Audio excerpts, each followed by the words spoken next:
कि जो आदमी जिसने कामठी शहर में पिछले 15 साल से पूरे शहर का विकास किया, जो आदमी शहर के अंदर प्रचार और प्रसार को महत्व नहीं देते हुए काम को महत्व दे रहे हैं, ऐसे आदमी के ऊपर भ्रष्टाचार का आरोप लगाना और सिर्फ 4 करोड़ रुपए का, सिर्फ 4 करोड़ का। मैं शकूर नागानी जी से बोलूंगा कि 2007 में जो आपका रिजिम था, उसमें जो विलासराव देशमुख सरकार में कामठी शहर को जो क्रीडा संकुल के लिए जगह मिली थी, क्यों बचा नहीं पाए आप? क्यों नहीं बचा पाए? लड़ना है तो आपने सामने लड़ो और अच्छे से लड़ो। ये उसको इसके बीच में मौजूद है शकूर नागानी और उसके साथ के सारे टुटपुंजे। नागपुर जिले की सुपारी ले ली इन्होंने। ऐसा नहीं कि सिर्फ कामठी की बात है, ये नागपुर में भी मतलब हर तरफ पूरे जिले के अंदर इन्होंने मतलब सीट ऐसी बांटे कि अपने सब पैसे ले लेके बांटे। इन्होंने पार्टी टूट गई है। न्यूज नागपुर सिटीजन का शुजात कुरैशी आप लोग देख रहे हैं। न्यूज नागपुर सिटीजन आज हमारे चैनल में कामठी की आन बान शान शाहजहां शफाक अंसारी जी अभी हमारे साथ इस वक्त हमारे चैनल पे मौजूद है और ये माजी नगर अध्यक्ष रह चुके हैं। खास बात हम बताते हैं कि जिस पार्टी पर इनका हक रख दिया जाता है वो पार्टी कामयाब हो जाती है। इन्होंने कांग्रेस की नैया जो डूब गई थी उसकी लाज बचाए, इन्होंने कांग्रेस को कामठी शहर में जिताकर उसकी लाज बचाए और साथ ही साथ 2002 में जहां समाजवादी पार्टी को कोई नहीं जानता था, ऐसे समय पे समाजवादी का नगर अध्यक्ष बैठाने वाले शायद शफाक अंसारी अभी हमारे साथ है, जिन्होंने अपने नगर अध्यक्ष पद पर रहते हुए बहुत सारे ऐसे काम किए हैं। लेकिन वो उनकी एक खास बात यह है कि ये जो करते हैं वो बताते नहीं है और नेताओं के जैसा। अभी वो हमारे साथ आई, हम उनसे पूरी हकीकत जानते हैं। सर, न्यूज नागपुर सिटीजन में आपका स्वागत है। आपने कांग्रेस पार्टी को इतनी अच्छे से संभाला, आपने उसकी लाज बचाई। सर, ऐसी क्या बात हो गई जिसकी वजह से आपने कांग्रेस पार्टी को छोड़ के राष्ट्रवादी ज्वाइन की? मैंने इसलिए छोड़ा कि मतलब मैंने कांग्रेस पार्टी जो है ये इन्होंने मतलब मैंने पूरे महाराष्ट्र इसकी नागपुर जिले की सुपारी ले ली है इन्होंने। ऐसा नहीं कि सिर्फ कामठी की बात है, ये नागपुर में भी मतलब हर तरफ पूरे जिले के अंदर इन्होंने मतलब सीट ऐसी बांटे कि अपने सब पैसे ले लेके बांटे। इन्होंने ये पार्टी जीत गई है और मैंने भी ये देखा कि मतलब मैंने इन्होंने भी जो है इनका दिमाग मैंने पढ़ा, ये अपने को टिकट देने वाले नहीं थे क्योंकि इन्होंने भी सौदा कर लिए थे कामठी का। तो मैंने इसलिए इन्होंने क्या है मेरे को निकालेंगे, मैं खुद ये पार्टी छोड़ के निकला और मैंने फिर सोचा विचार किया कि मतलब मैंने अपन इसके पहले भी मतलब हमारी सरकार नहीं थी, तो मैंने बावनकुड़े साहब का मतलब मैंने कभी भी मीटिंग ले लेके उनके हाथ पर जोड़ के मैंने फंड लाया। अब फंड ला के मैंने बहुत काम किया लेकिन मैंने उद्घाटन नहीं दिया। आज मैं एक पर्चा निकाल रहा हूँ, आप तक के पहुंचेगा वो पर्चा देखना उसमें कितने काम है बड़े बड़े, रोड नाली छोड़ के। और उसके अंदर एक भी काम अगर मैंने झूठ बोल रहा हूँ तो मेरे को वोट मत देना। और मतलब मैंने अभी फिर मैंने सोचा कि अपन मतलब मैंने अब कौन सी पार्टी में जाना, तो अजीत पवार साहब की पार्टी में वो फाइनेंस मिनिस्टर है। तो मेरे को सोया वतन ने बोला भैया तू पार्टी से लड़, तो मैं वो पार्टी में लड़ा के फाइनेंस मिनिस्टर है, अपन चुन के आएंगे तो अपने काम कैसा करेंगे, तो अपने को फंड वंड सब मिलेगा। प्रफुल्ल पटेल साहब है, अजीत पवार साहब है, तो अपने इस वजह से अपने राखा जेंट करे। सर, ये अभी जो इल्जाम लगा है आपके ऊपर भ्रष्टाचार का, इसके ऊपर क्या कहना चाहिए? इसमें कितनी सच्चाई है? कौन इल्जाम लगा रहा है आप पर? ये भ्रष्टाचार का जो इल्जाम लगा है ये कांग्रेस के लोग नहीं लगा है। ये जो है ना एक को ऐसा कोई नरू शर्मा, क्या है नरू शर्मा, खाने का मोहताज है वो, उसको पैकिंग देके इन्होंने मतलब लगाया कि साजा भाई को पैसे को मिला दो, साजा भाई लड़ने को नहीं होना। अरे भैया लड़ना है तो आमने सामने लड़ो और अच्छे से लड़ो। ये उसको पैसे दे दे के मतलब मैंने मेरे को इसलिए लगाया कि ये मतलब मैंने फरार रहे और भागते रहे और ये मतलब इलेक्शन में ना आए, तो इनकी गांड पड़ी थी, नहीं समझे क्या? अबे आमने सामने लड़ो ना। और मतलब मैंने अभी हमारे साथ कामठी शहर की एक और हस्ती है जो कि कांग्रेस पार्टी से जुड़े हुए एहतेशाम अंसारी जी है, जो कि कांग्रेस पार्टी को बहुत अच्छी से ताकत दिया उन्होंने कामठी में, और अभी वो भी हमारे साथ है। ये भी कांग्रेस पार्टी से नाराज है। एहतेशाम भाई, कांग्रेस छोड़ने का मेन कारण क्या है और क्या वजह है कि जो सेठ के ऊपर जो आरोप लगाए लोगों ने, उसके ऊपर क्या कहना चाहेंगे आप?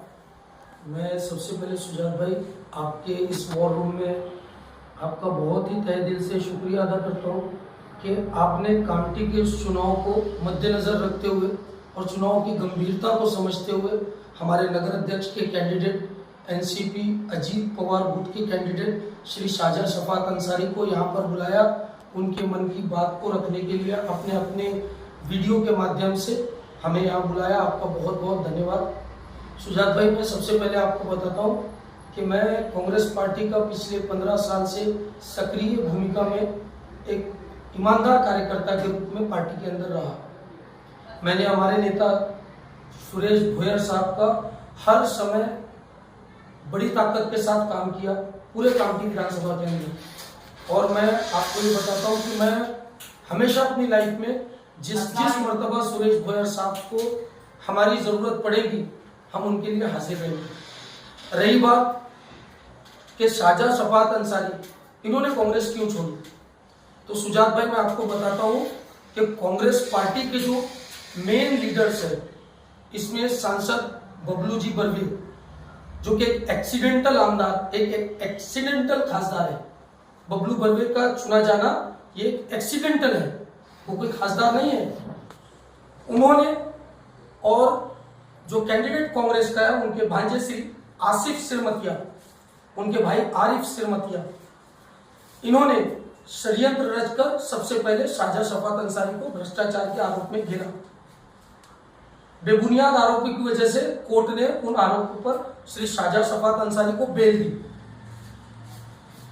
अभी मेरा आपके चैनल के माध्यम से लोगों को बोलना है कि जो आदमी जिसने कामटी शहर में पिछले 15 साल से पूरे शहर का विकास किया, जो आदमी शहर के अंदर प्रचार और प्रसार को महत्व नहीं देते हुए काम को महत्व देता है, ऐसे आदमी के ऊपर भ्रष्टाचार का आरोप लगाना और सिर्फ 4 करोड़ रुपए का, सिर्फ 4 करोड़ का, जो आदमी की नगर पालिका का बजट साल का 100 करोड़ रुपए का है उस पर 4 करोड़ रुपए का आरोप लगाना और उन टेंडरों पर जिन टेंडरों की कॉस्ट टेंडर कॉस्ट से 20% बिलो है, उसमें जो 4 करोड़ के टेंडर हुए उसमें वो टेंडर की कॉस्ट से 20% कम, मतलब शाजा भाई ने नगर पालिका को 1 करोड़ रुपए का फायदा करवाया।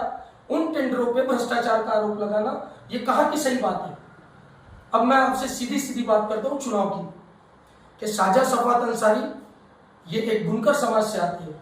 हमारे समाज के जो वोट है उनके क्लेम के ऊपर हमने कांग्रेस पार्टी से इनकी टिकट मांगी थी। रेती के टेंडर लेने की वजह से अजय अग्रवाल और चंद्रशेखर बावनकुड़े की करीबी होने से ये सांसद बबलू बर्वे ने हमारी टिकट को उनके पास सौदा किया। उसके बीच में मौजूद है शकूर नागानी और उसके साथ के सारे टुटपुंजे। जब ये बात हमको एहसास हुई कि इन्होंने बावनकुड़े के साथ मिलकर टिकट का सौदा किया है, तो हमने इमीडिएटली ये फैसला किया कि सेक्युलर पार्टियों के बीच में राष्ट्रवादी कांग्रेस पार्टी भी ऐसी है जो एक सेक्युलर विचारधारा रखती है। तो हमने अजीत दादा से बात की, प्रफुल्ल भाई पटेल से, शोएब भाई के माध्यम से बात की और हमने फैसला किया कि हम कामटी की जनता को ऐसे चोर हाथों में नहीं जाने देंगे। इसलिए हमने शाजा शफात अंसारी को एनसीपी से लड़ाने का मुस्लिम राइट्स नहीं हुए। यहाँ पर दोनों समाज आपस में बहुत प्यार से रहते हैं। दूसरा, ये कामटी जो है ना फुटबॉल की नगरी है। इस कामटी ने फुटबॉल के अनेकों प्लेयरों को देश में जो है वो प्रपोज किया है। यहाँ से इंडिया प्लेयर्स भी गए हैं, यहाँ से देश के अलग अलग राज्यों में खेलने वाले प्लेयर भी गए, जिसमें मुश्ताक कप्तान है, नरसैया कप्तान है, सलाउद्दीन कप्तान है, हमारे कमरुद्दीन वस्ताद है, हमारे सुल्तान सलाउद्दीन है, हमारे आसिफ अंसारी साहब है, हमारे नासिर भाई है, हमारे इंडिया प्लेयर इशरत कमाल अंसारी है। अभी हाल ही में हमारे बीच में हमारे इंडिया के सबसे बड़े लीग आईएसएल के अंदर हमारा छोटा भाई अशीर अख्तर खेल रहा है। तो कामटी को फुटबॉल की जननी कहा जाता है। मैं शकूर नागानी जी से बोलूंगा कि 2007 में जो आपका रिजिम था उसमें जो विलासराव देशमुख सरकार में कामटी शहर को जो क्रीडा संकुल के लिए जगह मिली थी, क्यों नहीं बचा पाए? आपका जो कार्यकाल था क्यों नहीं कर पाए आप लोग कामटी के फुटबॉल प्लेयरों के लिए ग्राउंड की व्यवस्था? और आप बोलते हो कि कामटी के लोगों को मैं अब फुटबॉल का ग्राउंड दूंगा। शकूर नागानी जी, चुनाव के समय पर लोगों को आश्वासन देना ये ठीक बात नहीं है। लेकिन मैं इस चैनल के माध्यम से अपने फुटबॉल के सारे लोगों को, क्योंकि मैं भी खुद एक फुटबॉल प्लेयर हूँ, मैं अपने फुटबॉल के सारे लोगों से ये बताना चाहता हूँ कि सरकार किसी की भी बने, कामठी शहर में आने वाले 2 सालों में फुटबॉल का ग्राउंड कामठी के बच्चों के लिए ये मैं आप लोगों को ला कर दूंगा। मैं इस चैनल के माध्यम से आपको बताता हूँ। और रही बात दूसरी कि बुनकर कॉलोनी में जो बुनकर समाज के लोग हैं, मैं आपको ये आश्वासन देता हूँ कि जो आपकी नजूल है, मैं इसको मालकाना हक दिलाने के लिए हमारी सरकार में अजीत दादा पवार से रिक्वेस्ट करूंगा कि आपको बुनकर समाज के सारे लोगों को उनके पट्टों का मालकाना हक दिया जाए। तो उनकी बी टीम एनसीपी नहीं है, बी टीम कांग्रेस है बीजेपी की। कांग्रेस को महाराष्ट्र में होने वाले नगर पालिका, महानगर पालिका, जिला परिषद, ग्राम पंचायत, ये पूरी नगर पालिका जितने चुनाव होते हैं, हर चुनाव के अंदर कांग्रेस के आला कमान के सारे नेता बिके हुए हैं भाजपा से। हम बी टीम नहीं है। हमने बीजेपी को बता दिया सोलापुर के अंदर कि हम शरद पवार के साथ अलायंस करके चुनाव लड़ सकते हैं आपके खिलाफ। इसी तरीके से हमने आपको बता दिया कामठी के अंदर हम आपके खिलाफ चुनाव लड़ सकते हैं। बी टीम तो ये कांग्रेस है, बी टीम तो और ये दूसरी पार्टियां हैं। शाहजहां शफात अंसारी बी टीम नहीं है। हम आपको चुनाव के रिजल्ट के बाद बताएंगे कि कौन ए टीम है, कौन बी टीम है। अब हम पे इस चीज का आरोप ना लगाइए। शकूर नागानी जी, आप जरा शहर के अंदर घूमिए और लोगों से पूछिए कि आपके समाज का और हमारे समाज का राजनीतिक में कितना हिस्सा है। ये बात बिल्कुल सही है। बी टीम वाला जो मामला है, इसमें शाहजहां शफात अंसारी जो वन मैन आर्मी कामठी शहर में 20 साल से जो जिस पार्टी पर वो हाथ रख देती है, वो पार्टी चुन कर आती है। तो ऐसी शख्सियत को बी टीम कहना कितना जायज होगा ये जनता को सोचना चाहिए, क्योंकि वो खुद इतने सक्षम है कि जिस पार्टी को हाथ रखते हैं उसको जिता के खरीदने हैं तो आइए राधा रानी मोबाइल शॉप पर। मोबाइल की एक विश्वसनीय दुकान और फाइनेंस सुविधा भी बहुत आसान। खरीदी करने पर ले जाइए ढेर सारे इनाम। तो फिर जल्दी कीजिए, आइए राधा रानी मोबाइल शॉप। पता फेरुमल चौक कामठी।